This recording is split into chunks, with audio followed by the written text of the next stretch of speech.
That's all I want to say. Also, just about format.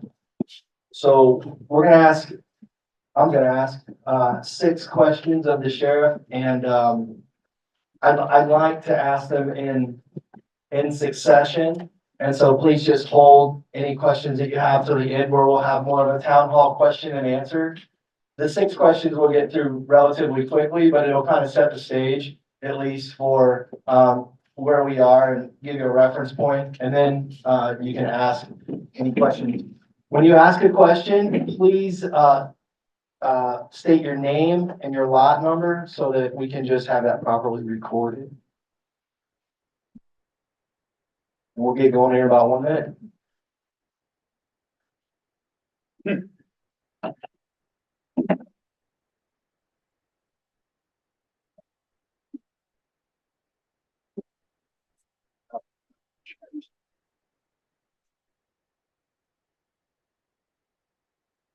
All right, so in the interest of time, we'll get going at 7 o'clock.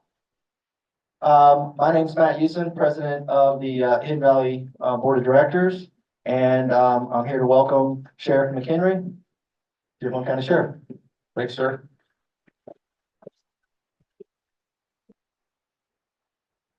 Sheriff McHenry, thank you for taking the time with us tonight. This is a pressing topic, our security and our safety, and I just felt like we need it's out there. So question number 1. It's our understanding that our security team used to be deputized by the sheriff. When you initially campaigned for sheriff here in Hidden Valley, you assured our residents that the deputy program would continue under your leadership. That is no longer the case. Can you please explain why? Yeah, I'd be glad to. The first thing, so in 2019, I was elected. It's on. You're on. So the Indiana Law Enforcement Academy, their general counsel came out with an opinion in 2021 that stated that they can no longer train special deputies, which is what we were using up here. Part of the reason why, if you read through the memorandum, which I have up here, really came down to liability, because what was happening is you were training special deputies for not always situations like this, but they were receiving 40 hours of training and then being deputized. So obviously, I think we've followed across the nation how things have went for law enforcement lately. So it's a little concerning for me, and I understand why the state took this stance of you have a person with 40 hours of training when we're required to go to the law enforcement academy for 4 months doing the same exact job. So their opinion was that they would only train reserved officers. So I'm sure you're thinking, well, then why didn't you go the reserve route? So by Indiana law, unfortunately, reserves are not allowed to be paid. You can give them a uniform allowance. You could pay for their general wages for their job if they were hurt in the line of duty by volunteering their time, but they cannot be paid a wage as a reserve officer. So when they came out with this opinion in May 12th of 2021, it was kind of, nobody really knew what to do at first. And then we had a person that we hired, Dave and I met, and we were going to hire him and we were going to train him to come to Hidden Valley. And when we sent their training up to be approved to go to the 40-hour pre-basic, we were denied at that point and said that we can no longer do that. Fortunately, we do have some people who have been through the full law enforcement academy who are serving as special deputies, but they have the full training, is why we're able to use some of those folks. And then also, kind of like I talked about, back in, I sound like one of those, no offense to anybody in here, but I sound like, well, back in the day. But before, like when I would post an opening at the sheriff's office, we would get 30, 40 applications. You would weed that down to maybe 15, and you would have 5 solid people that you would feel comfortable hiring. Now I'm lucky if I get 3 applications and certain things, because just frankly, with I think a lot to do with the media, nobody wants to be a policeman. Deal with what you see nationally and how you're treated. Unfortunately, we live in a great community where, I know a lot of people support the police, and we don't really have those issues here. But, so before you would hire one guy, and then you would have 4 other really good candidates that wanted to be law enforcement officers. that then you could send to Hidden Valley to be special deputies or reserves. And what would happen is you hope that they did well and you could train them up. And then they were kind of like in the minor leagues for us. And then we could hire them when we had our next openings and we could train them and they were ready to go. Well, another problem with this is if we did that now, you would be spending your money outfitting these folks. I would be spending our time and money training them. And I can assure you, everybody's having the same hiring process and problems that I'm having. They wouldn't be here a month. And then we're back to square one trying to get. So those are just a few of the things of kind of how we've landed where we are today. Thank you. So is it a correct statement that our rangers do not have the authority to pull people over, make arrests, or escort trespassers out of our community? So the authority to pull people over, as a security officer, they could not make any criminal arrests or stop people for any criminal reasons. Now, getting down to should security be stopping cars or not, I don't know that that's really my call. I think that's more of an internal policy issue for the folks in Hidden Valley. But even if they did, they wouldn't have the capability to make any kind of arrests or things like that. The trespass issue is kind of an interesting one. It actually came up, and thankfully, Senator Maxwell addressed a huge issue for us last year dealing with the trespassing issue. So a security guard could ask someone to leave Hidden Valley, but if they, refuse to leave, I don't know that there's really much you could do. Then the sheriff's office would have to be contacted. The sheriff's office could advise that person of trespass. And if they refuse to leave at that point, they could be arrested. Or once they're advised, if they came back again, then they could be arrested on the spot for criminal trespass once. But that would really have to come from the sheriff's office, which, we're here to serve the citizens of Hidden Valley, just like we do anybody else across the county. So what should residents do in case of an emergency, such as a traffic accident, someone's breaking into their home, they're witnessing a vehicle being stolen out of their neighbor's driveway? What should residents do? Absolutely, positively call 911, please. For years, we've had that problem where, unfortunately, I just think because that's what they've done, folks think that what they're supposed to do is call that Ranger phone or the cell phone. And we've had instances where people have called that phone, and it's no fault to the Rangers, but it's cell service is terrible up here, I think, as we all know. So it may go to voicemail, and then they leave a voicemail on that phone, and they're not necessarily getting a call back. And we've had instances where I have no doubt we could have caught people in the act of doing things up here, but we didn't even know about it because they reported to that phone. And I think it's just been very confusing. So to be very clear, call 911. We'll determine and as it's set up presently now, anything that happens in Hidden Valley when we get a 911 call, our road personnel are contacted. If there's security working, then it's up to our sergeant on duty.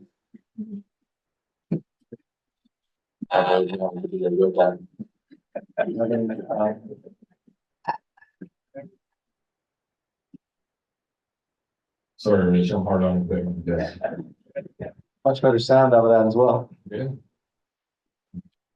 But it's just a lot easier and we came up with a seamless process. If we're called and there's security working, then our supervisor has the opportunity to then say,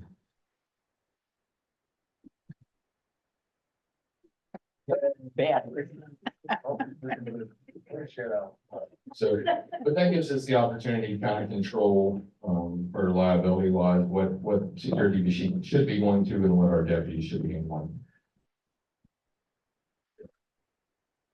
Okay, so that being the case, in your opinion, how, and I get it, this is more, policy for HVL, but in your opinion, how are our security rangers best utilized? And then what are some types of events when residents should call HVL security? The biggest thing is basically for them to be eyes and ears for us. Things can happen, obviously. At times they're going to be here a lot quicker than we can be, depending on when we're patrolling and where we're at. We generally always have one, if not two people in this area, depending on how we're staffed. But if something comes in, and somebody leaves prior to us getting here, they could be very helpful in saying, hey, this is the vehicle description, maybe you can get a plate number, things like that, or description of the suspect in a case. Some things that I think have always helped is like you have a dog barking complaint or a parking complaint, or, you know, kids just being kids at the park, but sometimes it gets a little out of hand where, you know, security could handle something like that. Or, you know, somebody might drive through the Hidden Valley and say, hey, I know the Pattersons and I just saw them earlier, but, you know, their drugstore is open now, and that's odd at this time. It shouldn't be open. And maybe they can notice things, or you could be on vacation and go, oh man, I think I forgot to shut my garage door. Could you go check that for me? And then that might be a good thing for them to handle at that point, versus that's really not something that our guys should be probably handling. Thank you. Can you briefly describe what a flock system is and how Dearborn County is using it? Our Safety and Security Committee has been bringing it to our attention, bringing it to the board's attention and asking us to consider it. And we know that Dearborn County uses it, and so that if you could just explain the flock system. So a flock system is a camera system, has the capability of reading license plates. And the event a license plate is not on the car, can always capture images of cars, and gives us the opportunity to, when we're doing a criminal investigation, to search the flock system, not only locally, but nationwide, for suspect vehicles. We can also put in license plates, so we can be notified if a stolen vehicle comes across the flock camera, where they're at. And where that would have been extremely helpful in past instances in Hidden Valley, we've talked about I think we all know the criminal gangs that have came from the tri-state, and they're not just picking on Hidden Valley. Any subdivisions around the tri-state, they do this is often they go steal a car, then they'll come over here to try to steal 2 or 3 more cars. If you had a flock system, once they came into Hidden Valley, our guys would receive instant notifications that are working on their cell phones, a text message and an email saying, hey, a stolen vehicle just entered Hidden Valley. Before you even had to call anybody dispatch, we would know that.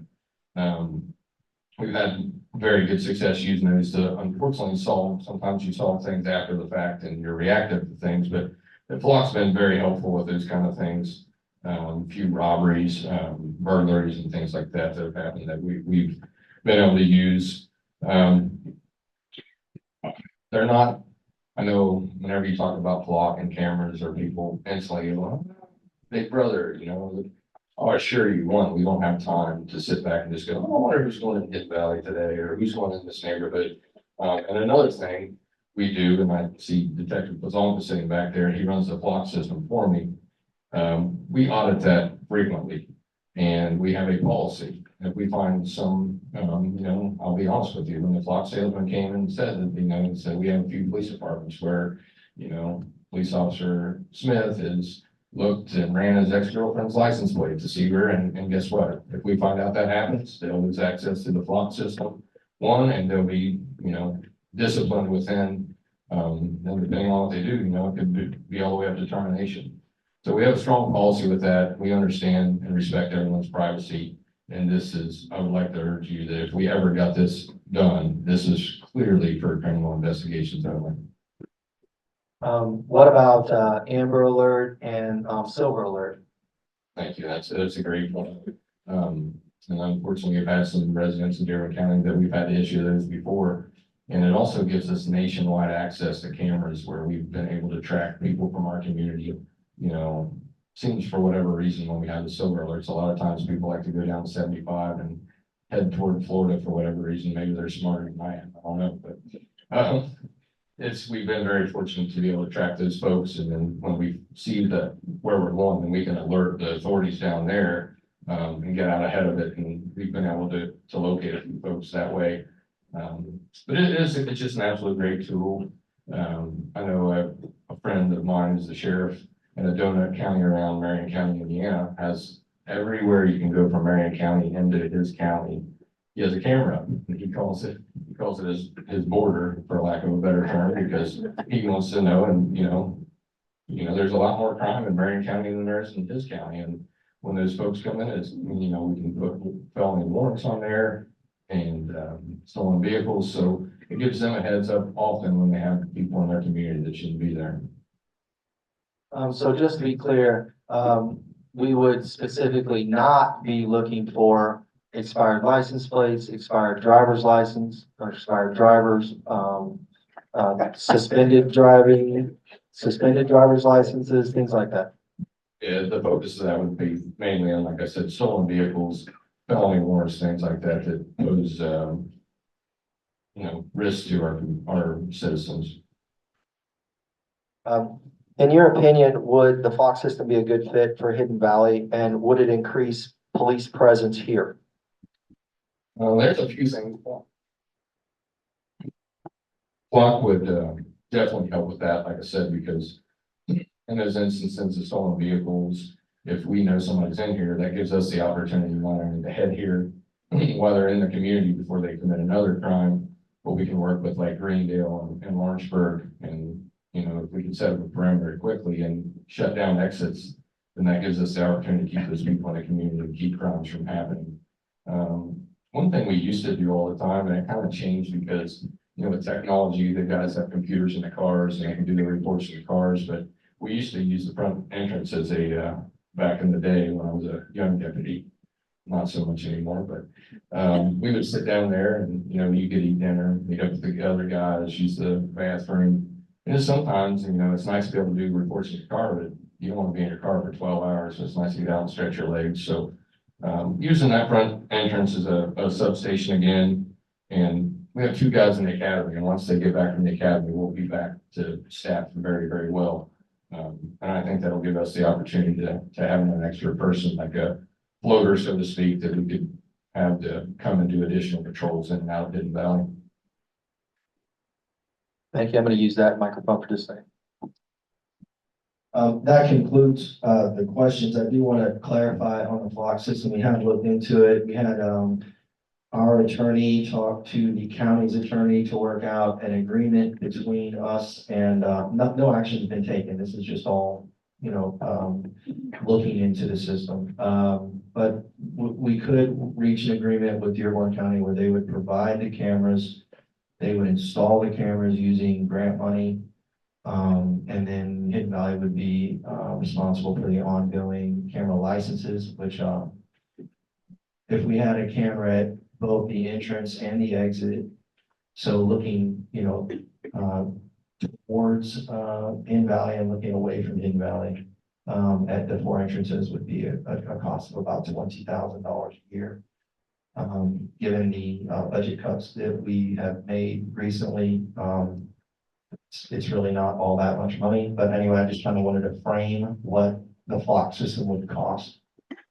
And then, of course, because the agreement is made between Dearborn County and Flock, we would not be in a long-term contract, and we would not be held to any type of agreement, which gives the POA some flexibility. So anyway, that's Flock. Again, no action's been taken at all. It was brought to the board's attention by Safety and Security on behalf of that committee. We looked into it, and so met with Sheriff McHenry to get his opinion of Flock and whether or not they feel like it's the best use of their resources. It's not going to change. They're very behind it. So anyway, that's the Flock system. At this time, we'll open it up to questions. You can ask a question of me. I'll do my best to answer it from a board standpoint, and you can ask the question of the sheriff too. Yeah. I don't know if we want to do the line again or how we want to go about that. I mean, if maybe somebody can moderate who's raising their hands first or second.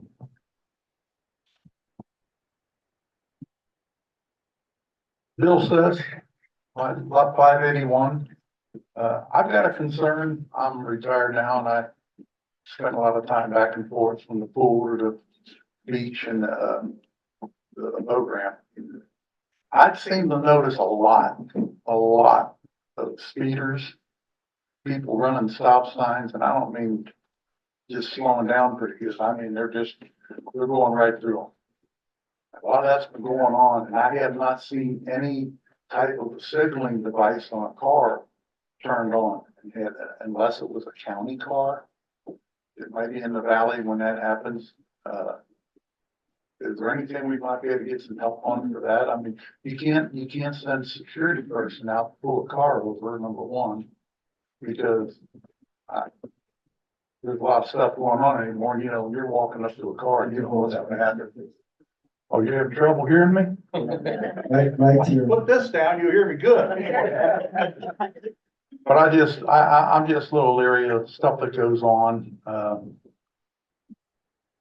I think I hear your question, and, the board is working with Dave, to do several things. One, the board's trying to apply as much pressure as we possibly can to the county to increase the police presence here. I can tell you it's working, because Chelsea was pulled over, 2 days ago or 3 days ago on Green Street by a sheriff. They're doing traffic stops here. Chelsea's my fiance. And so they're catching, probably the number one speeder, I'm just teasing.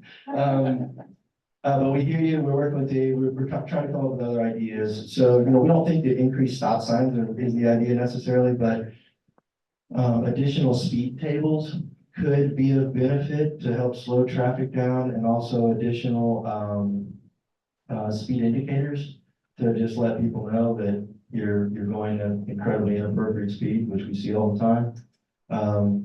But short of running a task force in here with the county to try to stop some of the traffic issues that we're seeing, I don't know necessarily how to curtail that, other than have to put physical barriers in place to stop people from speeding. And there's a bunch of people back here too. Previously raised your hand. Hi, I'm Lori Whalen. I'm lot 16 and I'm up on Hickory. My question also was about speeding. I'm afraid to get my mail out of my mailbox. I've got young children in the house. And I know it's a through street and kind of a main street, but even my family and friends who are actually on some cul-de-sacs also are having the same issues. If you want to put one of those signs in my yard, feel free, because it's really getting to the point where it's dangerous. The other day, the dog got out and it was 45 seconds of sheer terror because we were afraid he was going to get hit. We have three, and we have that same chair. Yeah. I'm on Longview, and they come around that corner. Wow. Yeah. So I'm all in favor of putting a speed table right in front of my house. And I'm in too, but what else can we do, or, long-term plan, just because there's a lot of children, not just at my house, there's a lot of dogs, not just at my house. But like I said, even myself, just afraid to really walk out into the street. I have to watch, make sure there's nobody coming before I even get my mail out for the day. We're having AV dogs. I hear what you're saying. Rich? I hear what you're saying. I mean, it's. Okay, try this one. Oh, might be an amplifier problem here. Yeah, it's feedback. No feedback on that. Well, thank you. Yeah, so I mean, we hear what you're saying. I mean, so we've had obvious budget constraints. Really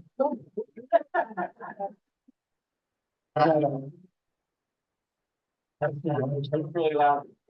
We've had obvious budget constraints, so now, in fact, before these budget cuts, we were slated to only clear $40,000 on our annualized budget, and actually that 40,000 should have been on the golf courses profit and loss statement, because it was the $90 per person attributable to that. So if you stripped out golf, and if you wouldn't have made any budget cuts, there would have been $0 to put towards any of that, right? So part of what we're doing in these cuts is to create enough capital and enough free money to go do the things that need to be done, like speed tables, speed indicators, things that we can take real action on to stop it. Because if we can't pull people over, and if the county's resources are already stretched really thin, then there's no other answer other than a physical barrier to prevent people from running around this neighborhood. Right. And I don't know about you, but, what do we have, 4 of them? 4 total? Four speed bumps total? 4? 32 miles of road, we have 4. I mean, I've been in some neighborhoods where they're every 100 yards. Right. So it's on our list of things to do, but until we free up the capital to do it, it's a moot point. Okay. And until we make the budget cuts to things like security, No, we sure. can't free up the money to go do it. So I hope that answers the question. And it does. It's good to know that it's high on the list. It Thank is, you. it is definitely high on the list, and it's probably the #1 complaint that we get. I know you guys have your hands raised right here, but really, honestly, there was like 5 of them back here first. If I could, real quick, sorry, not to interrupt you there. We'll do the best that we can to have presence up here, but unfortunately, it's not unique to Hidden Valley.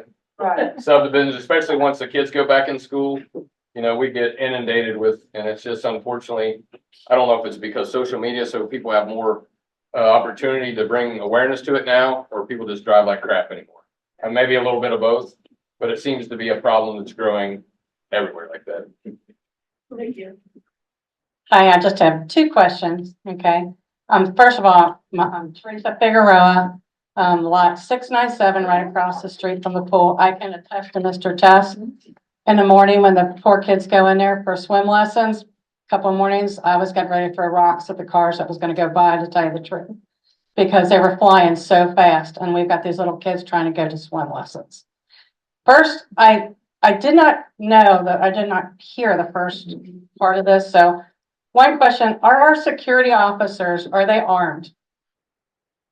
If they're armed, and I'm gonna try to answer this, Dave, and please. It's just yes or no. I don't need to go. I just want a yes or no. If you have a personal carry permit, Then you they can are. carry a handgun in Indiana. Correct, but are our security officers, are they armed? We're not providing them any Okay. weapons. And then second, I understand that we have to call 911 and all that, but what was the reasoning that they pulled back? I've been here for almost 20 years. Dearborn County, came from Hamilton County, okay? Dearborn County has always been in here. Why did all of a sudden they change? And if that's the case, if they changed, I'm paying Dearborn County taxes. And that pays the salary for our police officers, our sheriff. If they're not gonna patrol, then if Hidden Valley is getting limited, then I want a reduction on my taxes. Yeah, we couldn't hear the beginning over here, what the sheriff was saying on the mic. Oh, really? Couldn't hear them. So Basically what it was, just quickly, there was a policy change with the state. I have the memorandum here from May 12, 2021, which would not allow us to train special deputies any longer for the purpose of working in a private community, essentially what it came to. So then they really limited to this 40-hour free basic to reserve police officers. Well, unfortunately, you're not allowed to pay reserve police officers in the state. So you can't do it that way. So we're part of Dearborn County, sir. And ma'am, anytime we're called, we come here and we take care of business. That's all my 2 questions. But what was the reason why they were pulled out? That's all. And just because we can no longer train them to be up here unless they're full-time sworn people, then that's a different story. But they have to have it. What's that? Why wouldn't we have full-time sheriff here in our, I mean, we are part of Dearborn County. And you are just like everybody else, but I mean, I can't provide a special service to one community that I'm not providing to another one.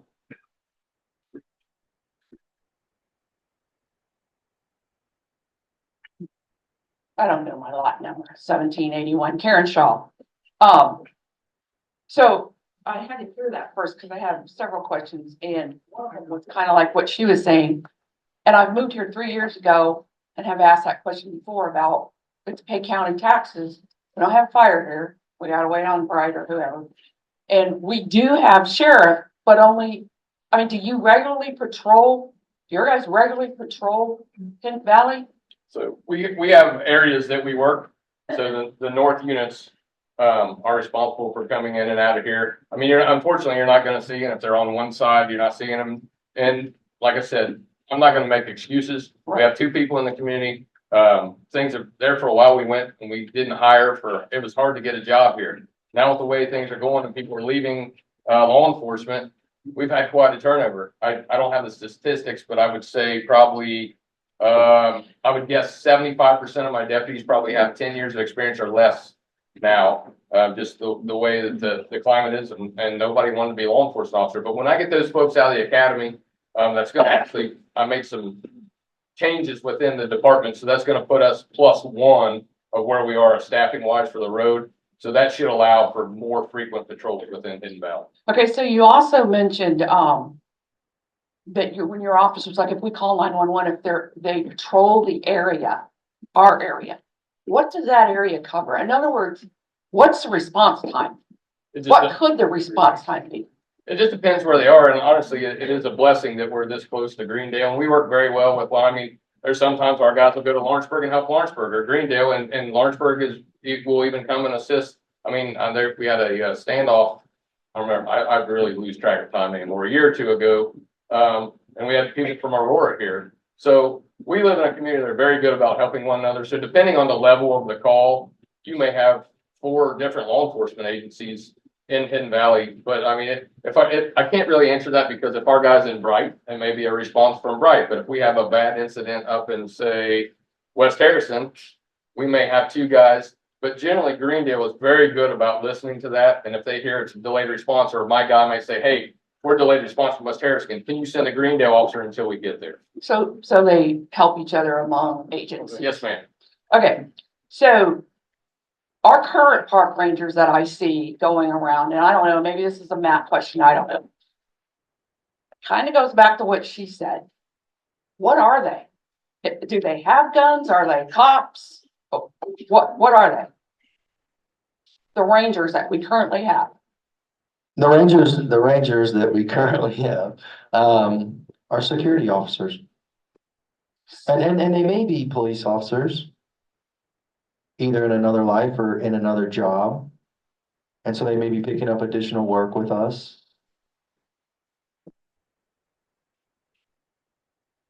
Or they may be between police jobs and they want to work with us in security. But, they're security officers. Right, do they have guns? I'm gonna go back to the fact that they can have a gun if they have a concealed carry permit. Yeah. So if they don't, one of our patrol guys might not have that. Right. Right, so the security that we have now, have they been in any of the budget cuts? Did they suffer any of the budget cuts? Well, we had, a couple security officers that,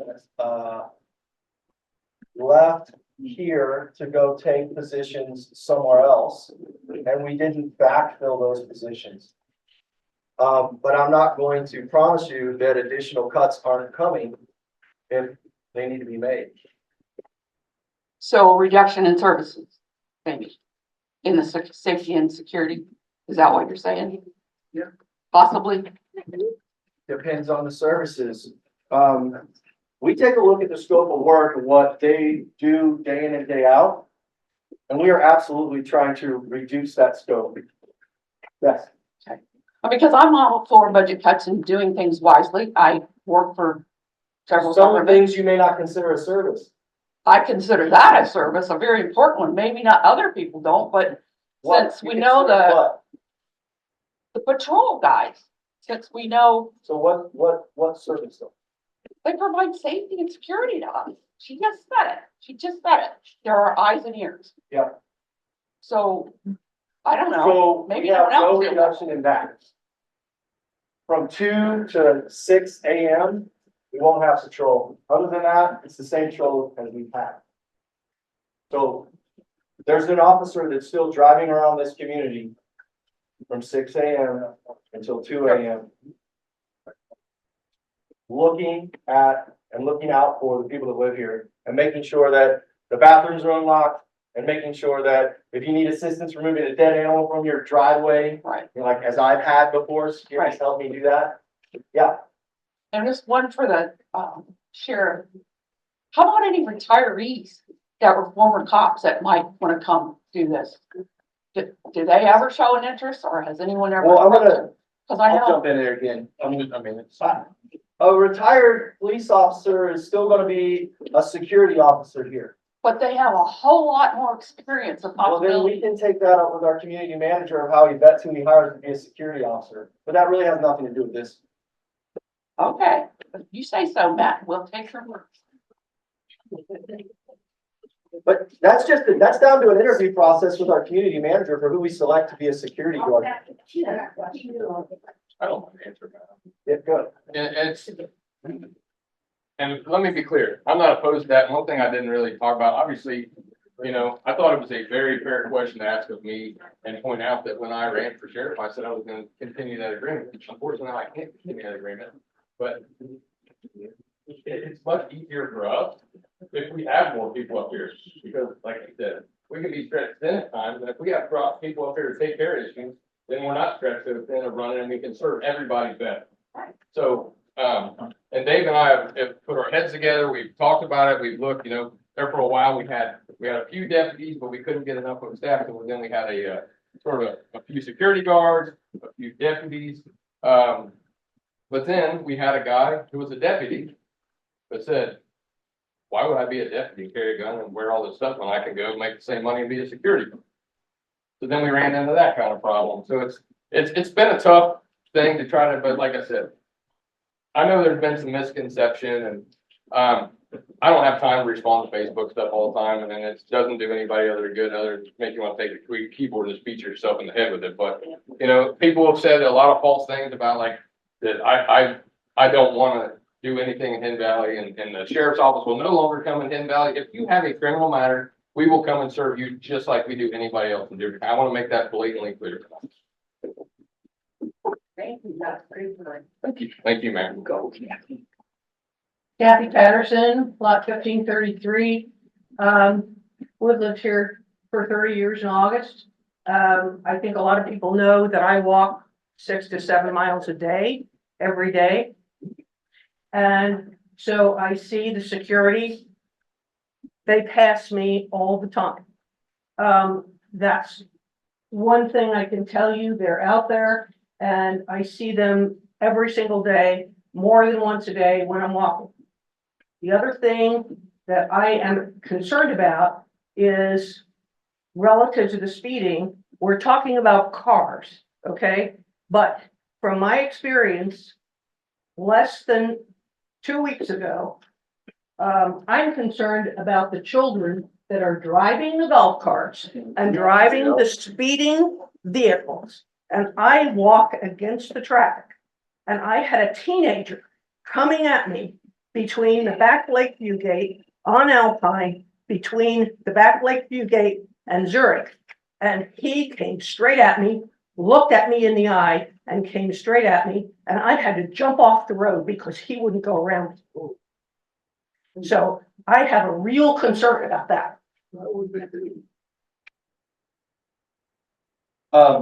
Thank you.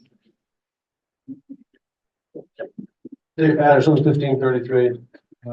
I do a little walking around here too, not near as much as she does. I walk about a mile, and I'm usually walking the community center loop out here. And there's that's where 2 of the speed tables are. And they're not very effective.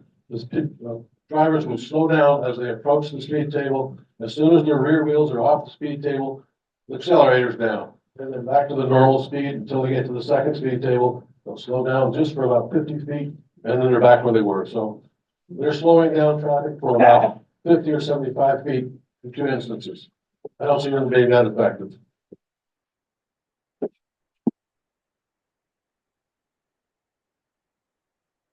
Right here. This guy's been pretty patient. I'm Barry Hansel, lot 111, 112. I've lived here for 42 years, and I've seen vast changes here. But I'd like to make one comment on the side. I got here 25 minutes early for this meeting, okay?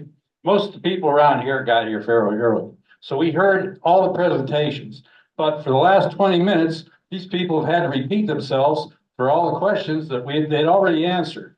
I think we should get to these meetings on time and pay attention to what's going on. Maybe even shut the doors at the meeting time starts so people can't get in. All right, that was just something I was slowly learning here about. My question was, Oh, let me just cover on speeding.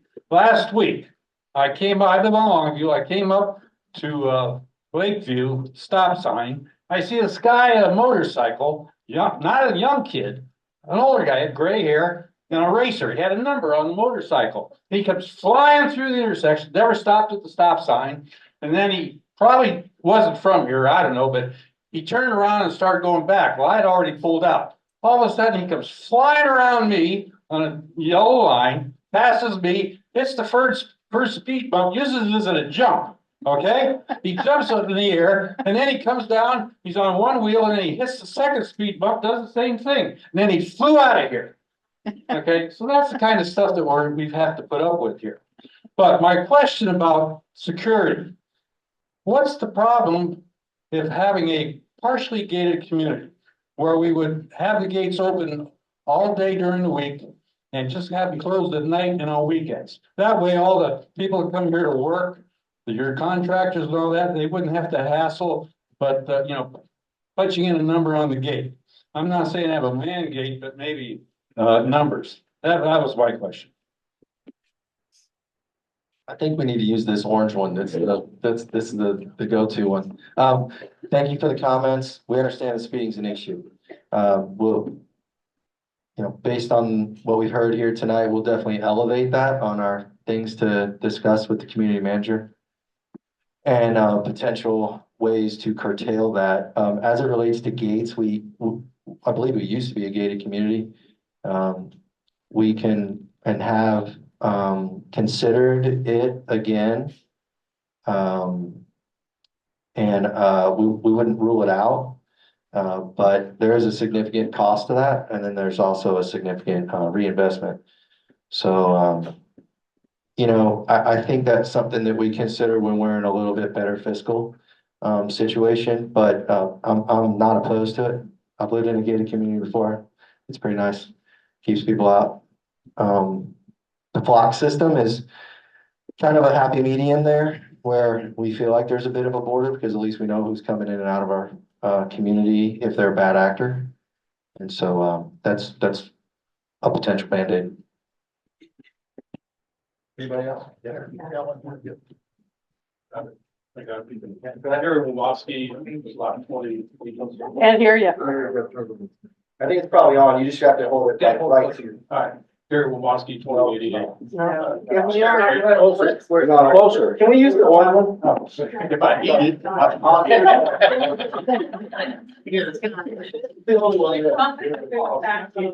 Another area for reinvestment when we get the money is our AV systems.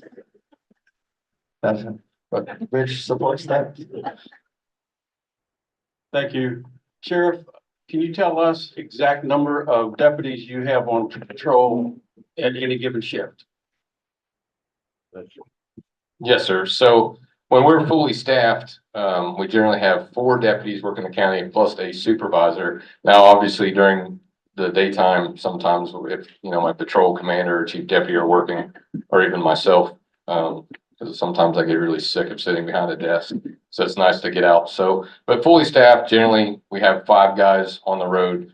So, and we usually are more heavily concentrated on the northern part of the county just because of the way there's more population up here. But one of those shifts, like I said, once we get those people back, we'll have one over on that. But it's still, when you have that many people, you're making loops in your patrol area, that will give us more of an opportunity to have people in here more frequently. Okay, my follow-up to that, your other question is, when was the last time you were fully staffed? Obviously, you're going through everybody else, it's up with everybody else. So how many months, how many years has it been since you've been fully staffed? Generally, we stay fully staffed. It's just a matter of how long that is. And then you get a couple months, until you hire somebody and get somebody else in. And then, but I mean, frankly, we use the word stretched thin, but I'm going to give county council a pat on the back. They've done a nice job of making sure that we're staffed properly. Now, obviously we can't be everywhere all the time, but for the size we cover compared to what other agencies throughout the state are, we're pretty well staffed. So the question is, she's almost got hit by a teenager speeding. If she had been hit and someone discovers her laying there and they call 911, what is your actual response time in minutes? Tell me minutes. I don't want to hear, well, you will send me a substitute or whatever. We want to know minutes because if I'm calling 911 because I've got somebody breaking in my house, how long is it going to take you to get here? 10 minutes, 15? I mean, honestly, that's a hard thing. It could be a minute, it could be 15 minutes, depending on where people are.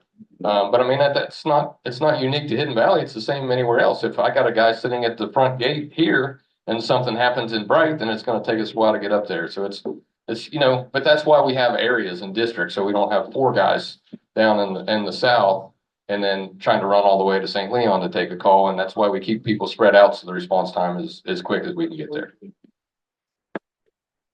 Just to be clear, if she were to be hit by a car, EMS, the fire department and an ambulance would probably respond first, which is right here in the corner where Bright is at. So a little bit different than a crime, that if you have a health emergency, slightly different response. I promise to give it back to her. I think you guys are doing a great job. I walk too and I see security driving around all the time. So I appreciate that. Sorry, Sheila Steinley. I don't know my lot number. I've been here less than 2 years. I am not one to spend money where money is not needed or where spending is not needed. So the flock system, like what percentage of felons are driving through here that we need to see, you know, that we need to catch? Like if we're going to spend $20,000 and we catch one guy driving through here, you know, is that worth it? So I guess that would be my question, is how do we gauge that? How do we find out, you know, if they're really driving through our neighborhood? And that's very subjective without having that system and being able to look at the numbers. And honestly, it's one of those things like us. I mean, if you would look at my budget, you think, my gosh, he's got a huge budget and we're out there in case you need us. There's a lot of nights that we're out there that there isn't much going on. But that time where, you know, you got that dangerous felon who's fled from Cincinnati and a family member is, you know, murdered or something, is that 20,000 worth it? I mean, I understand your point exactly, and that's how I run my office also. You know, we don't just spend every cent of taxpayer dollars for all the new gimmicks and things like that. You got to see what really works for you and what's working. So I totally respect your question, but it's hard to put a price on that. And how dangerous we think our neighborhood is. We have had some pretty violent stuff happen here though. So I would agree with what you said. I told those numbers, and for the most part, I looked at like the arrests in Hidden Valley for a while back, and people would be shocked probably how low it is. But unfortunately, because you are such a nice community, those people that I'm talking about prey on communities like this because you feel safe and secure, and you leave your garage door open, you leave your keys in your car, and people leave guns in cars, they leave everything you own in cars, they leave work laptops in cars, and guess what they do? They know you're a nice community, and they know you have those things, and that's an easy target, so I'm gonna go over there and do that. So that's generally been as what happened when we've had major crimes. Those kind of people coming from the tri-state somewhere else, not our community, and coming in here. We need to talk up Hidden Valley as being a really bad place. yeah. Unfortunately, this isn't probably helping that. Thank you for your point though. We've thought about that. Were you next? Paula Green, lot 1789. So I walk a lot too. I have a dog. And on July 5th, I was walking my dog. And when I was walking my dog in the street, I found this. So it's 2 syringes with a wraparound for drugs. So I picked it up because there's like a lot of kids on our street. There's like probably 20 kids in our little circle right there. So I called the sheriff's department and I really didn't feel like they cared. Oh, yeah, I called the POA first and sheriff, and they said to call, you know, the sheriff. So I did that. And so they said they were going to dispatch it. And then they really didn't take all that much information. So I don't feel like it went into any kind of database to get statistics or to get any information. And then they said for me to go to the sheriff's office and put it in the Dropbox. Well, I haven't gone into town yet, so I haven't done that. So I'm hoping I can give this to you, that you can put it in the Dropbox, but. Well, I'm gonna be honest with you, that is very concerning, and for lack of a better term, it's a little weird in here, so I won't say what I really want to say, but that doesn't make me a very happy camper. You should not have that right now, because I mean, Yeah. if they're shooting stuff that could have fentanyl on it, which you can Yeah. absorb to your hands. I have no idea, yeah. So I guess that's not my fault. Plastic bag. But that I did put it in the bag. that should never happen. That should be collected notice, and I will assure you that I will go back and look at that, and I will address that problem, take care of it. So I'd be interested to know, like, what is done with my report, like what, and like, what are our statistics here for drugs and things like that? I mean, really, if you look, they're extremely low numbers. Things are, I mean, it's one thing that I've noticed over my career, things really change, and they come and they go, and trends and things like that. You know, we had a terrible opiate problem a few years ago. Everybody's aware of that nationwide. Now, you know, within probably the last 4 or 5 years, things just completely flipped over to methamphetamine. So now we have a methamphetamine problem like everybody has nationally. But no, that's concerning, and that would total ball drop on whoever, and I'll find out. I'm going to address that problem, because that is not the kind of service that I will tolerate. I apologize. My name's Rhonda Zuziak, and I don't know my lot number, but getting back to Kathy's point, is there a law of how old somebody has to be to drive a golf cart? Because I've seen that too. They just fly. Yeah, they need a driver's license, so, and we, right, and we know that, right, we know that, so. I've seen, like, they look like And so every golf cart, just like every boat, should have a number on it. Please just take a picture of the golf cart and the number, and let's just self-police this a little bit. If you see folks acting in a way that isn't becoming of the neighborhood, all it takes is a quick email to the community manager with the number, and just say, hey, I really feel like the 10-year-old just passed me on a golf cart, or I feel like there's reckless driving occurring on the golf cart. And then we can reach out to those folks and just say, just so you're aware, yeah, maybe the parents were at work and the kid took the golf cart out, right? They may not even know the golf cart's being driven, you know, so that helps if we can just self-police. And by the way, guys, it's the same thing with the boats. Like, we only have so many lake patrol people. You see people doing figure S's, pulling 2 people on a tube, and you feel like it, grab the number off the side of the boat and just say, hey, I saw something, and you know, doesn't meet our safety standards, and we'd appreciate it if somebody said something. Kathy again. I just want to clarify that the teenager that came at me was on a powered scooter. He was at least 15 years old. He looked me straight in the eye and did not move to the center of the road. So, you know, maybe a revenue opportunity for the valley is to put stickers on all bicycles and scooters. It's a possibility. Pat, she was next, but then. Donna Yetzer, 939. I guess I have a couple questions. First of all, I get a statement. The perception of security is a deterrent, and I think you probably would realize that, correct? I mean, as far as Hidden Valley. And it sounds like, Matt, that you want to discontinue our security and perhaps replace it with flock. Is that what your goal is? That's not the goal. The goal is that we had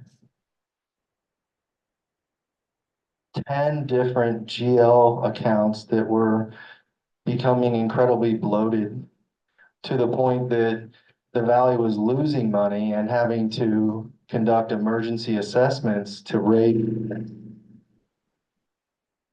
And so the goal was to bring that under control in a variety of different ways. And unfortunately, the security budget is the largest budget. Now, that happened to coincide with wrapping my head around and the board wrapping their head around if our security personnel are not deputized police officers, then Are we paying them like police officers? I mean, we're just, and we're taking a look at every one of our expense items like this. Just with, a really, hard look at what are we paying for? And what are we getting in return? Look, if our security was able to be deputized, I have children that live in this community, board members have children that live in this community. The last thing that we would want is less police presence. I want more police presence.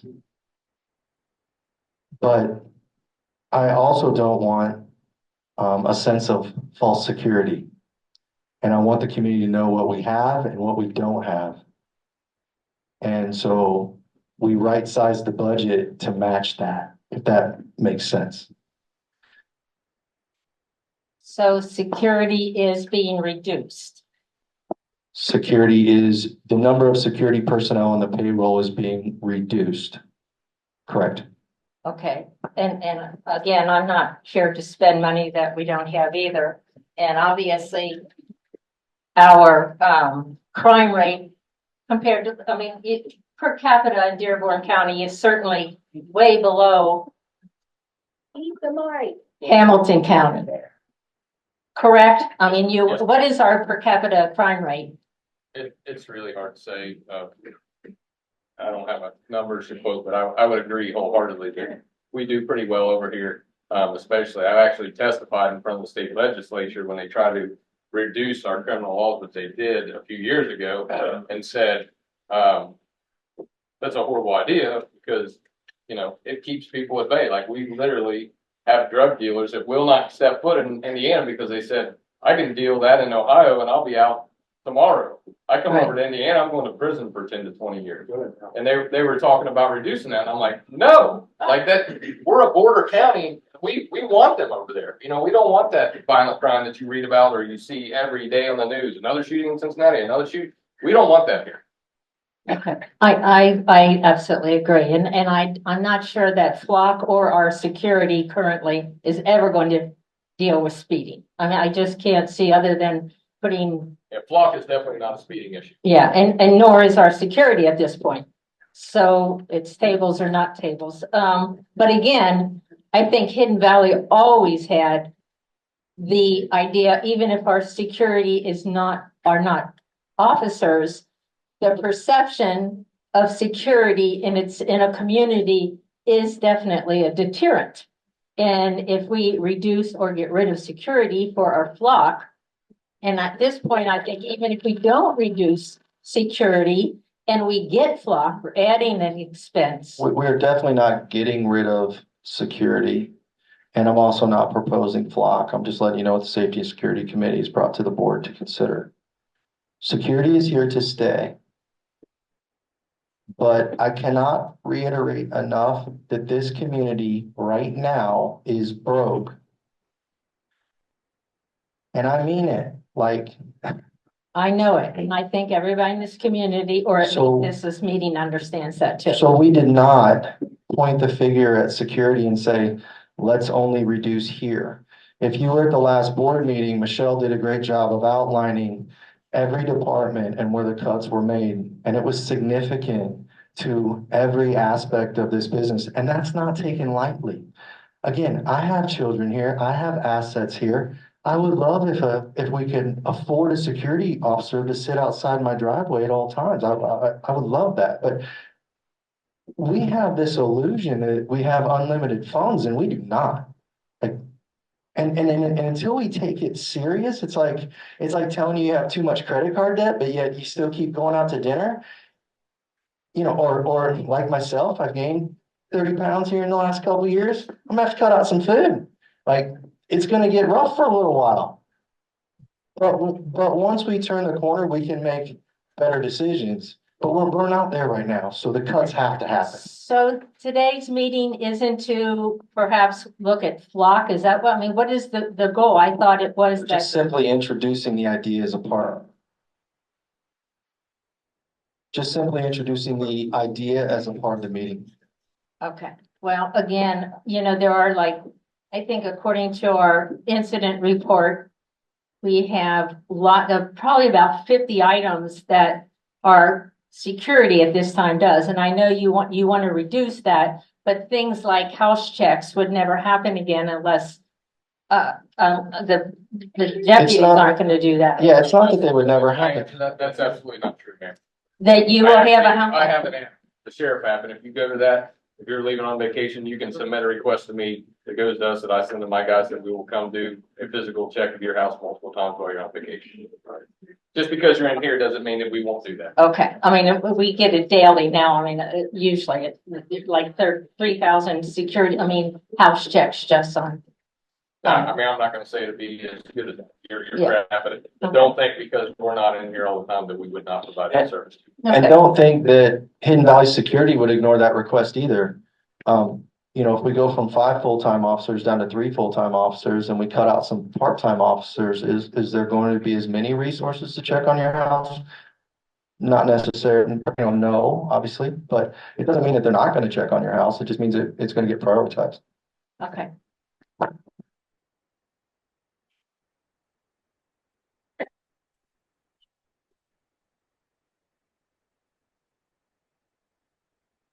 One more time. I used to live in Pennsylvania. And they used to take a state police car and put a mannequin in it and park it up on a hill. And believe me, people slowed down. Now, I've had friends come to visit me, say, how many cops do you have here? They see all these police cars parked out down by the front gate. I said, well, why don't we make use of these cars? Just park them around the valley. That might slow a few people down. They've been doing that. Yeah, I mean, again, we get it. Presence is a deterrent and it's a good point. Hi, we have a number of people participating by Zoom, but apparently we're not taking questions via Zoom. So I put out a message and they're just sending them, they're texting them to me. So I have some questions for both gentlemen. Sarah O'Connor doesn't know her lot number. She lives on Crestview. She is concerned about the pool, that many times there are unruly children and adults at the pool. The lifeguards are young adults. They have become very dependent on deputies when the pool manager is not there. That is a situation where they can call the sheriff if 911, if somebody's just unruly there. I mean, I don't know. What would the option be for the lifeguards at the pool? I mean, what would the option be if you went to Kenwood Country Club's pool and somebody was acting like an idiot? What would it be in any other community or municipality's pool where there's not a police presence at the pool?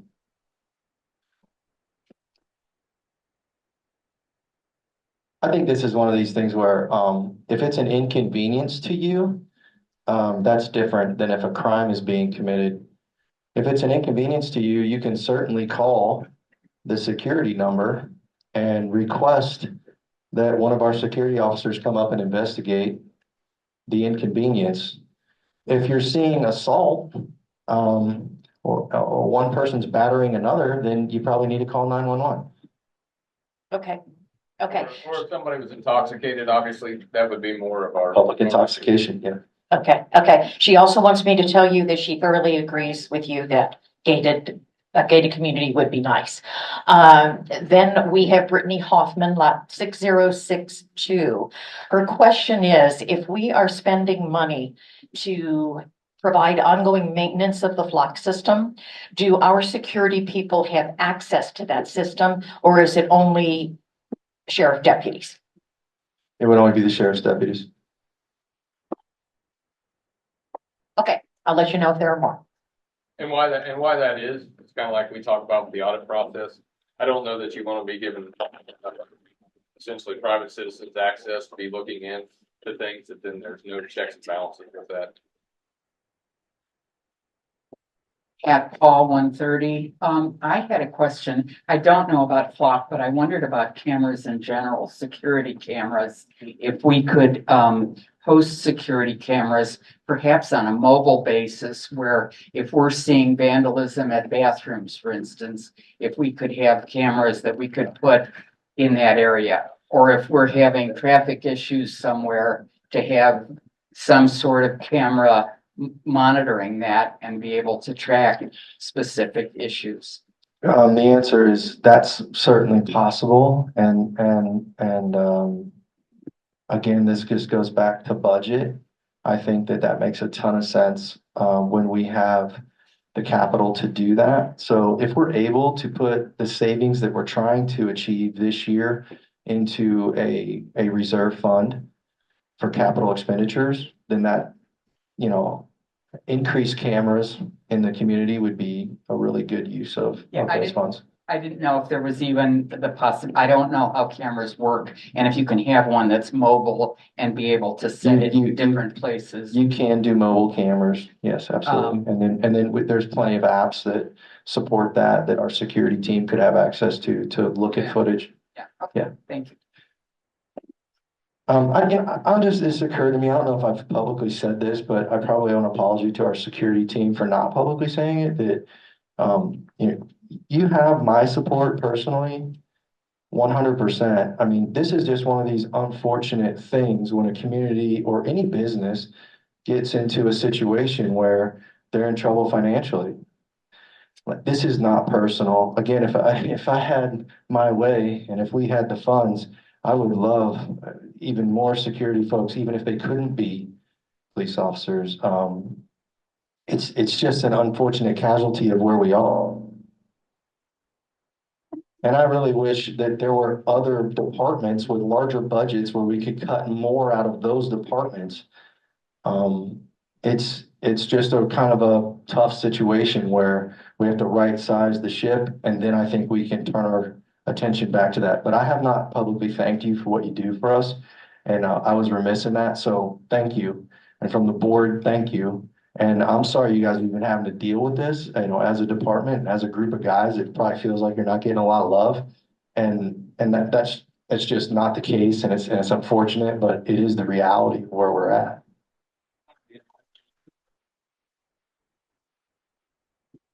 I can speak loud enough for everybody to hear me. They know I can do that. Has the board approved the idea of the sheriff using the guard shack yet? Or when is that going to be approved? Because I think the deputies would use it, which would give us more exposure and faster response times. I was in law enforcement for 30 years. I use substation. It makes it nice, especially on night shift or a rainy night or a snowy night.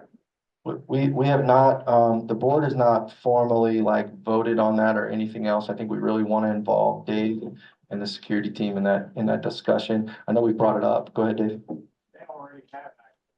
It's got a sheriff department. Okay, so right now the sheriff's deputies can be using it. Okay. So There you go. it's up to the sheriff to approve. To use it, yeah. No, I got, that's what I was sitting there thinking, like, when did we get kicked out of there? Sheriff, could you explain to these people mutual aid one more time? Extensively, so they understand if you're busy, what happens. And so like Greendale is basically, so Greendale is obviously very close also here. Like depending on where Lawrenceburg is, there a quick response time. We do our best to have our people in the areas that they're supposed to be in, and they understand that. But depending on the level of call, I know for a fact, one thing we've done that's great is finally we're all on the same channel and we're all dispatched the same way. Greendale used to have their own dispatch. They're finally on with us. So when they're giving the sheriff's office a call, Greendale is hearing that at the exact same time. So if they hear, depending on what's going on, a person armed with a gun in Hidden Valley, I assure you, Greendale is going to go, Lawrenceburg will probably come, and the sheriff's office will be on the way as soon as they can get there. But we all have each other's backs in every community. We go in their community and support them across the county.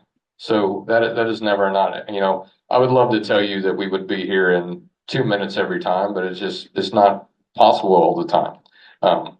It shouldn't be 20 minutes all the time, for sure. And something Matt said, he's correct, other than, our guys, that's another thing to think about with medical. Our guys carry everything in their cars now. We have stop to bleed kits. We have AEDs. I'd have to look at the numbers. I would assure you, we unfortunately probably shock 5 to 10 people a year and have been responsible saving quite a few lives. Like, so even though I tried, man.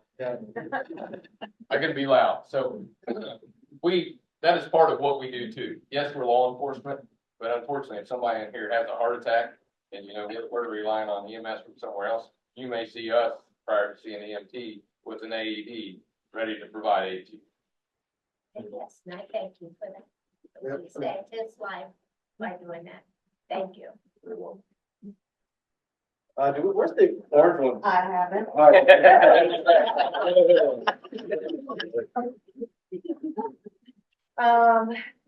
don't know if I need to use it or not, but I will. I have a couple issues, that tonight, I wish we were hearing more solutions than things that are happening. The thing with the beach, with the pool, with the 77 acres, my concern is always the kids. We're having a lot of vandalism. So speeding, trespassing, running stop signs. Flock's not gonna do that for us. So we cut a budget, but yet we add on another 20 to pay for that. My question is for the rest of the Dearborn County taxpayers, do they have to pay for flock? I mean, that came out of the taxes, right? Or was that a federal grant that we're not getting? So just like you, I actually have some cameras other places that I paid for initially and I paid for out of fund. One thing Matt didn't say, I am paying the install cost for that. If I had enough in my budget to pay for all of it, I would gladly do that. Same as we. But like your budget for the sheriff's department, right? Which is the taxes that we all pay. So I guess my concern is that then we're being double dipped. No. If we're paying 20 for our cameras, but yet we're paying for Dearborn County cameras. We're not paying for the I'm cameras. not adding. I'm not just adding. looking at budget, because since I live here, my dues, this has nothing to do with you on that. It's more of a math board situation on where we're putting our money. I mean, I'm all for cut where we need to, but then we're spending on something, the block is after the fact. No, we're not spending on anything. This was just an idea. We have to talk about it. For Valley Care. So I'm just clarifying. All we did was just dig into it enough to have some facts. So that's my other thing. I know that we do have a couple of deputies that work for West Harrison. Do they not have power here? If they have it in West Harrison, why wouldn't they have it here? So if you read the statute, The memorandum, no, not that one, a different statute. Oh, okay. The town of West Harrison sets what their police powers are. So that would not qualify here? I'm not saying it wouldn't, but if you're a resident of the town, you pay taxes there, but you want all your liability being in another community that you have no control over. Well, I mean, West Harrison's still Dearborn County, right?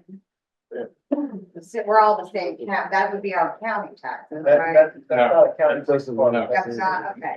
That's the town pays for It's that. the township. So the whole thing you gotta look at is, So, if they're in Hidden Valley and something happens here, and let's say unfortunately they have to shoot to kill somebody and they get sued. West Harrison's then on the hook for those folks providing police service to somewhere that they don't even work. We're gonna get sued too. Yes. I guess I'm just confused. Then there would be liability here as well. Trust me, we tried to flesh that out a little bit. Dave and I have talked a lot about it too. We've even met with Lynn Deddens, the prosecutor, to try to figure this out. And to cover the city of West Harrison properly and to cover Hidden Valley properly from a liability standpoint, I think we'd have to have like an agreement between the two, naming each other as additional insured, and then both agreeing to take on that liability. And it was my understanding, correct me if I'm wrong, but the attorney for the township didn't feel comfortable with that. Is that not true? Well, so it's a more complicated issue than just, a police officer and being employed by the West Harrison Police Department, patrolling here off hours, right? Right, okay. And then also So let me being the ask police you, officer so here. what about, what about Paul? Because he's like the school resource guy that he works here too, right? He's a sworn law enforcement officer. He's went to the full academy. Right, so, but he works here too, right? Part-time? Correct. So we do have a sheriff that works for us. Yeah, just because he's off in the school, I give Just- I mean- I give him police powers, but he has the training. Right. Whereas the new people, we cannot get the training now. But we still have one, right? We still have. Well, and like we talked about, Dave and I have worked through this of trying to figure out how can we best do this with working with sort of a security staff and sort of full. Right. And we had a guy who we thought was doing a good job, but he decided he wanted to do security rather than being a uniformed officer. So, I mean, you're correct. We beat ourselves in the head trying to come up with solutions of things, and it's just tough right now. And as it relates to Palmer, we know he's patrolling here because he Right. pulled us over. Right. Let me ask you this. So just from your, from a police officer's point of view, a sheriff's point of view, when we first got here, we did have the gate. But the gate idea, would that help you guys? And then help us as well? And then maybe we could spend the 20 grand instead of a subscription that we can prevent something, because they're still gonna check license plates. Well, I mean, I agree. Like, look, if you said right now we wanted security arms in and out, and we had a security officer checking IDs and then also making sure that you were called in as a guest or you were called in as a contractor, that's pretty much how every other gated community works. I don't think anybody's, like, the board's not opposed to looking at that. We're not opposed to pricing it. I go back to the fact that we have no money. Right. So we need to make some short-term short-term cuts, get some money in the bank, and then we can look at doing these things. So can I ask you this, at least, if I could price the gate for the beach a little bit, I know that's a big deal. That would cut down on our security It would, having yeah. to go in and out, having our guards put at risk, having Nora going down there when I'm telling her not to. I understand all the benefits. So, I mean, I'm trying to figure out, I'm not hearing a lot of solutions, and that's what I'm trying, and I've been thinking about it too. Well, Amy, I think we can give you a bunch of solutions that we can't afford. Yeah, but, right, and those are relatively inexpensive, right? So maybe that can be implemented pretty soon. But, I hope to have this conversation a year from now where we go, hey, guys, we got $700,000 in our reserve account. And we've priced all these ideas for helping our security, and we'd really like to get some feedback on what the residents feel should be the top priority, and then start spending some money to give this community better amenities and a better standard of living. We're just not there right now. So can I ask you this? Do you have an idea where we might be there? So the budget that we just implemented went from $40,000 to $409,000, over $400,000. We're planning to put all $400,000 into the reserve account. So if we can do that same thing in 2025, now there's $800,000 in the reserve account, and that is not counting the emergency reserve account, which already has enough money in it per our bylaws on reserve. So now we're talking $800,000 in a CapEx account that we can start looking at improving this community. But keep in mind, I have things that. but please submit a CapEx expenditure request. But keep in mind, we are also $1 million a year short putting into the account, which is going to build towards 32 miles of road repaving, dredging. So, the study that we had conducted to say, what are we going to need to have on hand for the next 10, 20, 40 years is a $1 million a year shortfall right now. And we haven't even talked about that. Right, and can I say this? No. We might have to move on. Took me off at the meeting. I've been waiting for this. We are really good at policing ourselves, obviously. This whole sense that we don't know how to act if we don't have one. It's like we're in elementary school. I agree with you on all these cards have numbers, the boats have numbers, the kayaks, everything has numbers. Call, turn it in. We go through there, it goes through judicial. We have a system that's been in place for a long time. Right. So as far as the sense of security, we should pretty much feel secure because we're all really nosy around. You know, but I would say that I appreciate what you guys are trying to do and, whatever we can do to help. Thank you. I'm gonna make a quick comment to what you said, 'cause it's kind of bothers me. I keep hearing these little problems, little problems, little problems. I'm not faulting anybody for bringing this problem, but at some point, we as parents have to be responsible for our kids, and it's not my job.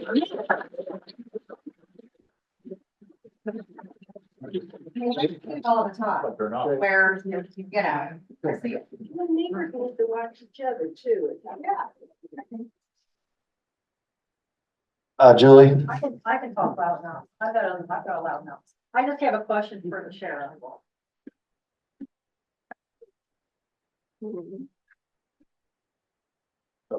That's okay. I'm really concerned about what she found on the street. Can you tell us how to handle if we find something? Don't touch it. Don't touch it. Obviously. Call us and we should come and collect that and get that out of the way. That is, she could have dropped dead. Correct. So I want people to understand, you don't do anything, but stand there and call. Yeah, call us and have us come get it, and, you know, we should definitely come get it, and I will get to the bottom. Tell of your why that- children too. Tell your Yeah. children. Absolutely.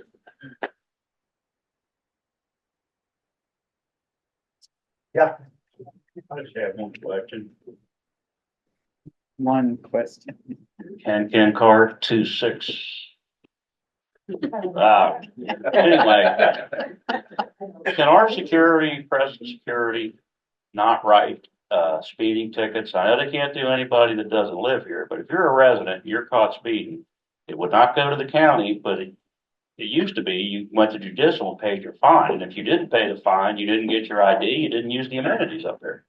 So that's a great question and a really tricky subject, and I'm gonna try to encapsulate it. So we should not have red and blue lights on our cars, according to the sheriff. We should be using like yellow lights or, you know, something that's not a police car. The question that becomes when we try to pull over a resident or a non-resident, will you stop for a car that's not using red and blue lights, that's using security lights? I don't know, that's a conversation that you would have with your wife, or whether or not you would have her stop or not. I think I would tell my kids to not stop on a road, you know, because I'd be worried about who that might be. I mean, if you had a 16-year-old daughter, I don't think you want her stopping for anybody that's not a police officer. So that gets to just a really tricky question of like, do you stop, do you not stop? And if you do stop, and everything's cooperative and you used a radar gun and you figured out they were speeding, then yeah, you can issue a ticket, or our security group could issue a ticket that would then, you know, be enforced by our judicial committee.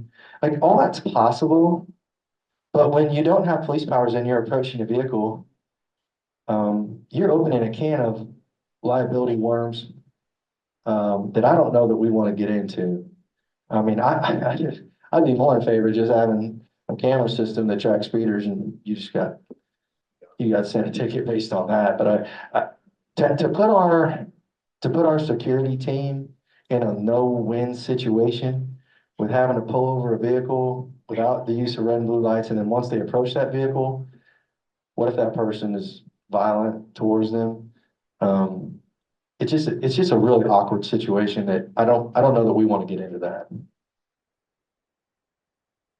I told you it's a no-win situation. I mean, I wish it was another way around. I wish it wasn't like this. Well, I mean, the same could be said for literally any community in Indiana where they don't have a dedicated police force. I mean, it's just like, there's other ways to deal with it, and none of those are great either. Any more questions? Oh, sorry, I couldn't see.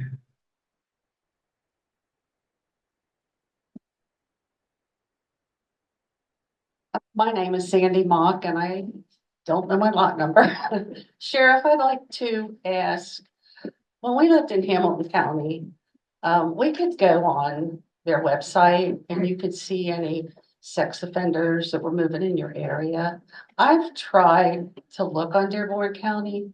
Do they have something like that that I'm just missing? Yeah, so you can go on our website. I have it on the app. County Sheriff's Office have an app you can put on your phone. And it has a sex offender tab on there that you can look.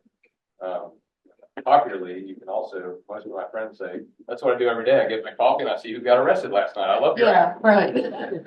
I have it's some kind of a citizen app on my phone, but you have to pay extra to see. It'll show you where people are, but it won't show you it'll say like their first name and then black out the Our app address. has, we do weather alerts through the app.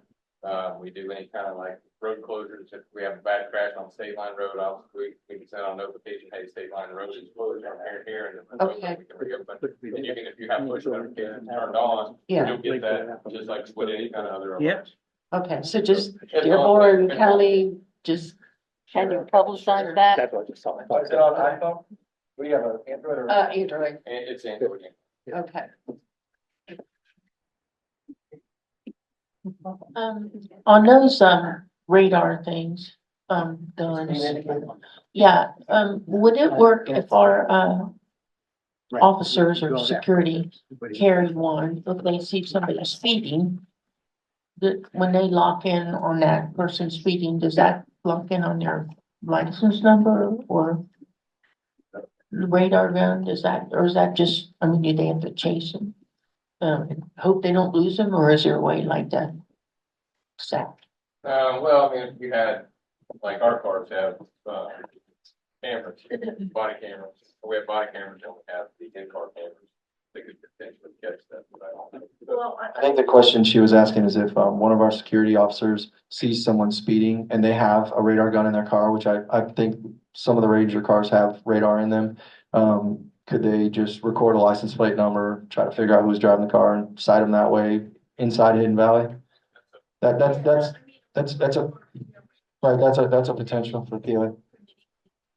Yeah, there's a potential there. As a solution. I don't think it's microphone. I used to speak for a little. My name is Robin Bond, 327172. My question for both of you is, since we have no security presence from 2 a.m. to 6 p.m., which is when all the roaches come out, let's face it. 2 a.m. to 6 a.m. Is that what I said? You said PM, just being I'm clear. sorry, I Yeah. got it reversed. Are we gonna see maybe a little bit more presence around here? Because trust me, the vandalism at the marina, I'm sure it happened between those hours. I'm sure the vandalism anywhere happens when nobody's around. So it seems like that's the time to really be, to me, it makes more sense to have somebody on duty then. You make a very valid point. I think we're clear that bad people come out at night, and good people, are sleeping. We get that. So point taken, as we work through this budget and as we work through these cuts and as we evaluate our security needs, then there's a possibility to go to like 3 shifts a day where it's 8, 8, and 8, where we have, all hours covered. I think the idea behind not putting security in place during that time is because the security officers right now are really busy doing things during the day, such as locking and unlocking doors and, responding to different resident needs because people are awake. But absolutely, it's something that we've considered, and right now we've just had to make difficult choices, but certainly the board's going to be in contact with Dave about how to continue responding to instances if they increase. Well, one of my other concerns is you're gonna have, somehow or another, it'll get out to surrounding communities that we don't have anybody around here during the time. Right. I mean, it happens. Yeah, again, I mean, I'm pretty sure everybody knows that Bright Meadows and Seldom Seen doesn't have anybody during those hours either, and I don't think anybody's necessarily targeting them. We have 32 miles of roads and 2,000 homes, so we're not unlike just the rest of the county, when it comes to that. So again, the point's taken, I think we get that. And we'll certainly address it if it becomes an issue. That's also a very good point and a negative point of social media where everybody likes to air their grievances for everybody to read and know your business in here. Yes. So I would caution anybody in here, be careful. It's okay to ask questions and be critical. I have no problem answering anything, but be careful airing those kind of concerns because you can try like heck to police that to make sure only certain people watch that, but ultimately it's out there for everybody. This gentleman. Yeah. Now, Al, you went in 1604. If our security personnel don't have police powers, but they're carrying a gun, I understand they're carrying it with their own carry, from the permit, right? If they pull that gun, is the liability on them or is it on us? I can answer that question from being, on the defense side of things like that, my whole life in a business situation. If you're even remotely in the area as an employer, you're gonna be named in the lawsuit. So, yeah, if our security guards were to pull a gun, if they were to pull a knife, if they were to punch someone, if they were just to assault someone or threaten someone in any way, as an employer, we're going to have liability. So this isn't necessarily a gun issue, although that's the alarming one, but like, it's really any issue where, we're doing anything more than being the eyes and ears for a community. And again, I know this puts a lot of these guys in a difficult spot because they've been trained otherwise, you know? I don't know. I don't know if I'd want to be driving around my car at night and not have my pistol on me. I have a lifetime carry permit. But I'm also not being employed by somebody during those times. So it's a really tricky situation. We continue to try to work with Dave on that. No great answers there. I just would hope that we're continuing to educate our security team that, if you take some type of action physically against someone, it could be a huge liability for the community. Did that answer your question? So basically for us, the test is, so if even in this uniform, if I go do something and I'm acting in accordance with my training and what I'm allowed to do, the county and the sheriff's office is going to be sued, whether we did anything wrong or not. But if I'm doing something outside that I shouldn't be doing, and I'm acting outside of my training and doing something wrong, then I can personally be sued also for that. So there's a test that the insurance looks at to see, so I would say it's a little different with the security force, but if they're doing in trying to protect you, say they're coming to your house to try to protect you because of that, and they're doing, what they're supposed to be doing, not acting outside of that, and they would probably fall under the Hidden Valley umbrella. But if they did something completely wrong, shot somebody for the wrong reason, then Hidden Valley could be named, but they may be out of that. It could be personal liability, or it could be both. It's all depends on how they. It'll be both, and it'll be whoever has the larger insurance coverage. Again, I mean, I've dealt with these types of issues all the time. And we had a fire alarm system go off. The guy was in a pipe one time. He fell out of the pipe, and we got sued because we scared him. And ultimately settled, right? Even though it had nothing to do with us. So I mean, so to your point, there'd probably be personal liability in that instance, and there would also be company liability in that instance.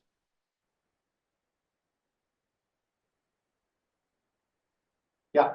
Does our insurance cover that liability if they were carrying a firearm and that happened? Again, so what would happen there, and I'm trying not to make this an insurance and legal lesson, but again, having been in these situations for most of my life, what would happen there is, both would be named a party to the lawsuit by whoever was harmed. And then, Hidden Valley's insurance would hire their own legal team. Wouldn't even be our legal team. It'd be the insurance company's legal team who would then countersue the individual that pulled the firearm and their insurance company, hoping to remove that matter from their liability and onto another. And a mediator and a judge will make that determination. So with that buffering to protect everyone in this room, so would we all be involved in the lawsuit because we're part of HOS. Well, you'd be named party to that lawsuit. Whether or not, the insurance company of our HOA would agree to be a party to a settlement or would continue to fight to not be liable and hold their position on that would be up to the attorneys. But again, that's why we have insurance.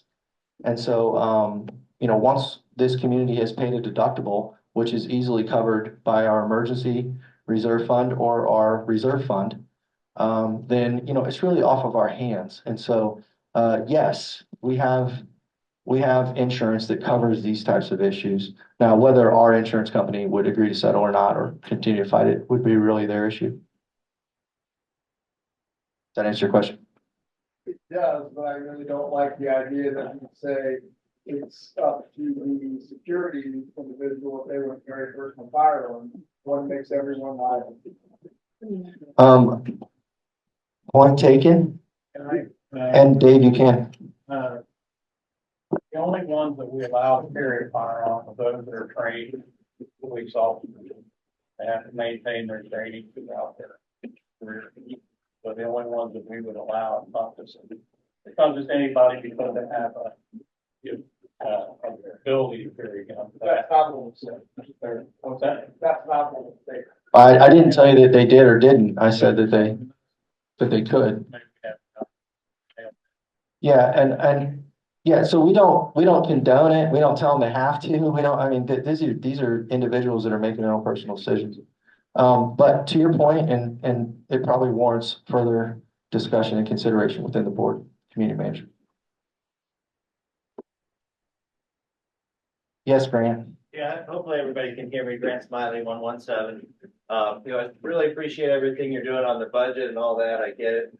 Please continue to seek feedback as well. I think there probably is some contingency, and I'll raise my hand in it.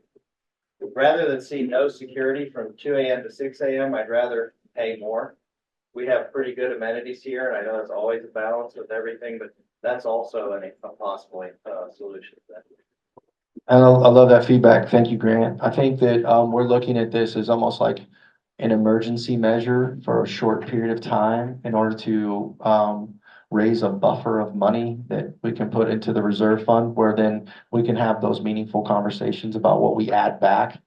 I think that, and I'm speaking for the rest of the board, but probably for myself. I can't speak for the rest of the board, but definitely for myself when I say that the lack of money in the reserve fund scares the hell out of me for this community. And so this is, some might call it a knee-jerk reaction.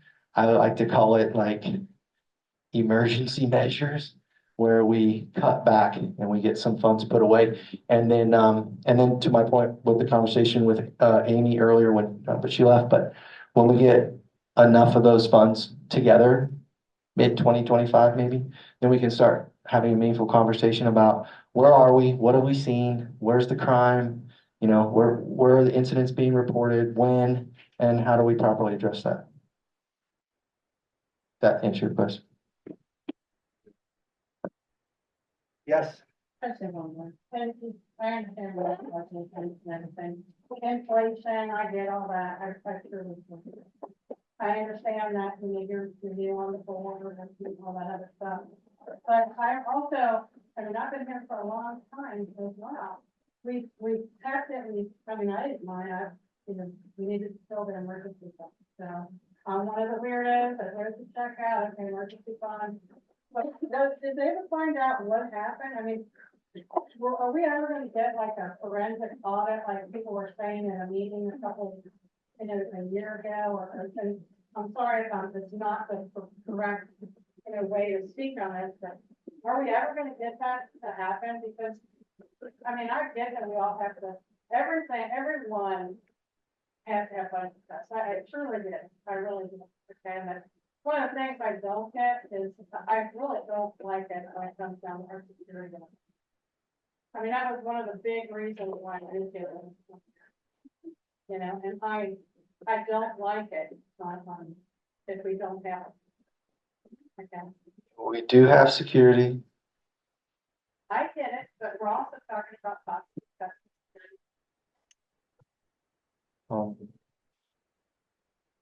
Yeah, so, going back to a forensic analysis of, where the reserve funds were spent, I think that's been covered and we can certainly repost on that and.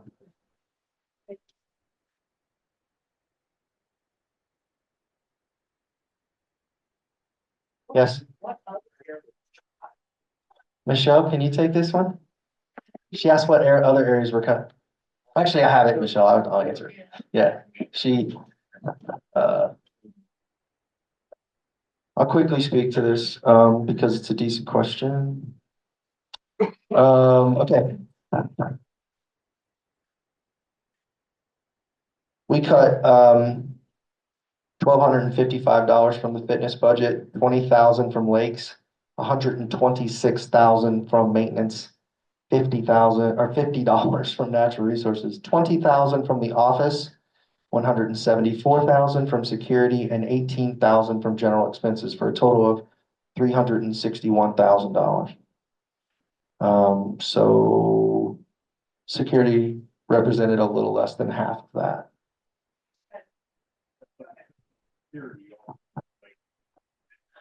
Security also included lake patrol. We made cuts to the lake patrol hours. There were a lot of times where I live on the lake. I watch out there on Tuesday. No one's on the lake. It's raining and lake patrol's cruising around. Yeah. So again, tough decisions. I'd love to have lake patrol out there full time. What if I'm using my boat and it breaks down and I need somebody to tell me, right? Love lake patrol out there, but that's just not where we're at right now. So we cut back to lake patrol hours.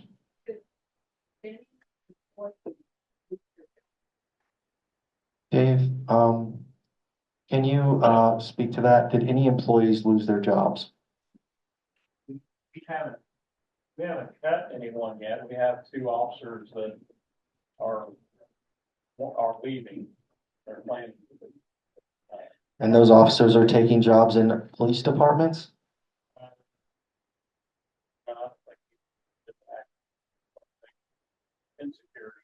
Okay. And then when those folks leave, we're planning to not backfill their position. Right. And then the remaining folks, we've worked their schedules such that, someone's always on duty except from 2 to 6. That's it. None of them got the department. Other than being a talent.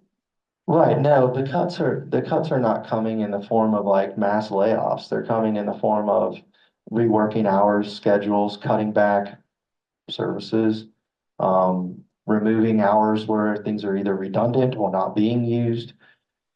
Just being very, judicial with our money and trying to be as fiscally responsible as we can so that the community gets back in better shape. Less than half of it was safety and security, right? And of the safety and security budget, a portion of that was also lake patrol. In addition, it's not in this. We're looking to raise money by selling equipment that we're no longer using. Of course, we're going to have to buy some equipment too, just nature of staying up on things. Look, I don't like belt tightening either. This isn't fun to do. I would love to stand in front of all of you and tell you how much like money we're spending to increase your happiness and well-being, but we're not there. Anybody else? That's the sheriff. Are you in a position? Get back on security. Are you in a position to update us at all on the South Murder? But I'll just do it real quick. The easy answer to that, but it's not the fair answer, is our office is not in charge of that investigation. It's Indiana State Police. Fortunately, Detective Pazanka works with the detectives from state police, and sometimes we get tips where we talk to him and we talk about that all the time. Right now it's unsolved. I assure you that, it's unsolved, but not forgotten. Brenda. I just want to say that I think truth and transparency is really important, and all of this was really, really good. Just because you're on a Hidden Valley named social media site, that doesn't mean that only Hidden Valley people are there. So what we say about our community, if we're saying that we feel unsafe, we don't know who we're saying that to. So we have to be careful what we say because we might be causing our own problems and inviting people here that we don't want.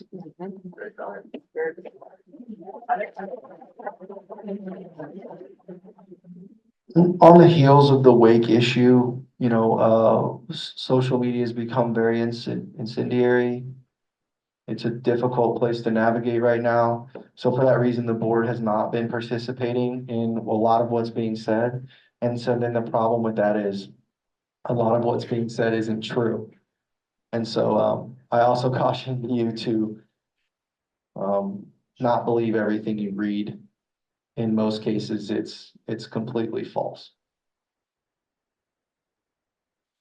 Anybody else? Yes. I'm very spot 1255. I've been here about 2 years, and so I've really enjoyed being here. It's not totally different from what I ever expected. To be honest with you, this is not where I wanted to move, but it worked out that way. But I understand, I work with a budget all day long, so I understand what you're going through. And difficult decisions have to be made, and they can be painful, and we have to understand. Painful decisions are gonna have to be made. We're gonna have to fight the belt. I've looked at the reports that come through. And, I wasn't here, so I don't know who was running it before, but there was a lot of things that should have been done that obviously were not. But have we, for the 2 o'clock to 6 o'clock, is it an option where people could volunteer to patrol? I'm gonna ask that Dave get involved in that question. Volunteer patrol between 2 and like a neighborhood watch if somebody's willing to do it. Set something like that up. Obviously, there's no power involved. Yeah, just eyes and ears. Yeah. Eyes and ears thing. And to go back to the point, somebody's concerned about guns. I wouldn't want a security guy out there who couldn't defend himself. I mean, just like you said, it could be 15 minutes. You call a deputy and you got 15 minutes, maybe. You might have 2 minutes, but even 2 minutes, he's gonna get that up. Yeah. And so I wouldn't want any guy out there without one if he chose to, but obviously that is an insurance issue. So It that's is. where you go to look at it, do we want that? But then are you gonna put somebody in harm's way? who Yeah, can't it's, defend it's, themselves? it's certainly a question we should flesh out more with our insurance company. But I was just wondering about if it's an option for somebody, just if you can see a car driving around. Yeah, so, please send them, if you're interested, please send them a message to the board and we'll make sure that we get it with Dave and maybe we can set up a neighborhood patrol type thing. Neighborhood watch. I don't know if it's, if anybody would even be interested, but somebody said I don't hear any options for solutions. I mean, that's a solution. You just have somebody driving around. Obviously, you're not stopping. I mean, if I was doing that, I wouldn't be trying to stop somebody. Yeah. If I see something going, I'm driving away from it and I'm calling the sheriff's department because 1, I want to go home with my kids. And 2, I don't want to be the guy who loses everything he has because I have to defend myself to some deadbeat and now their family. Agreed. Thank you. Yeah, it's a great point. A neighborhood watch could be a good solution. So just to recap and conclude this thing, I hope that what came across here was just the truth. Like we pulled the covers off here and looked underneath and you know exactly where we stand. The point being here is that I wanted you to understand exactly what you should do in case of an emergency so that we didn't lose a life or we didn't lose property over not being crystal clear on what to do. And second, I just wanted you to continue to understand how dire the situation is financially and that these are painful things that we need to do, but we're doing them. And hopefully, shortly, we're in a different situation. Thank you, Sheriff McHenry. Yeah, thank you for the time to be up here tonight. I appreciate all the questions. And if there's anything our office can do, obviously we'll be working with Dave like we always do with Matt and the board, whatever we need to do to help try to provide some of those solutions. So thanks again for your time tonight. Thank you for Sheriff McHenry taking the time. Thank you.